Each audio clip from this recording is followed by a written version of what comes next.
un tiers des 3200 personnes que nous interpellons soient des mineurs, et que la moyenne d'âge des gens que nous interpellons est 17 ans. Voilà. Il y en a 60% sur ces 3200 qui n'ont aucun antécédent judiciaire, qui ne sont pas connus des services de police. 3200 interpellations, moyenne d'âge 17 ans, inconnus des services de police.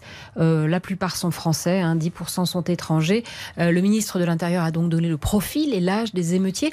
On ne peut pas bénéficier des fruits de la solidarité nationale et en même temps compromettre l'ordre républicain et la paix civile dans notre société. Il a raison, Jordan Bardella, Juan José Dorado? Non. Pourquoi? Non. Je suis d'accord avec Richard quand il dit qu'il y a des questions qu'il faut se poser, mais ce n'est pas le moment de se les poser. Et en France, c'est systématiquement comme ça.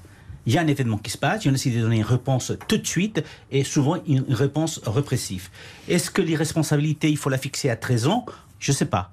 Mais il faudrait poser la question un peu plus tard. Est-ce qu'il faut supprimer les allocations familiales? Est-ce qu'on a pensé justement aux parents qui travaillent le soir et qui rentrent chez eux à 22h, à 21h et qui donc laissent leur enfant seul parce qu'ils ne peuvent pas faire autrement?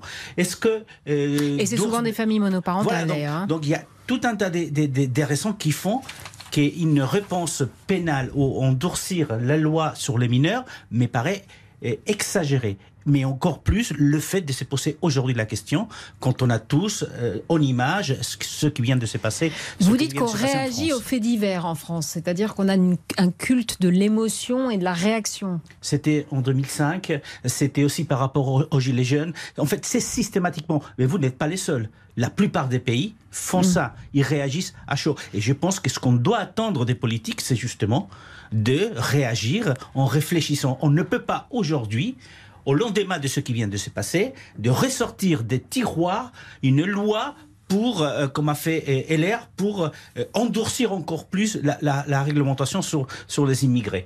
Non, sincèrement, ça n'apporte pas des solutions. Alors, il y avait juste une autre petite question sur laquelle je voulais vous entendre. Plus d'1,5 million d'euros, c'est le montant de la cagnotte récoltée en soutien aux policiers de Nanterre qui a tiré sur l'adolescent. Donc écoutez ce qu'en pense Valérie Pécresse, elle était l'invitée de Yves Calvi sur RTL. C'est une provocation totalement inopportune, mais elle révèle beaucoup de choses.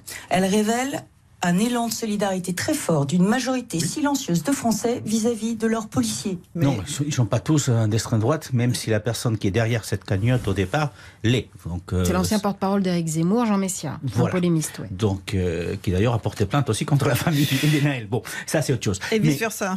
Et vice-versa, mais c'est vrai. Mais effectivement, ça montre qu'au-delà de la mort de Naël, il y a une espèce des deux France. Ceux qui sont avec la population pauvres, entre guillemets, et ceux qui sont, c'est pas le reste de la France, voilà, qui sont avec la police, avec l'établissement, si vous voulez. Ça va au-delà de la mort de Naël. Ça va vraiment au-delà.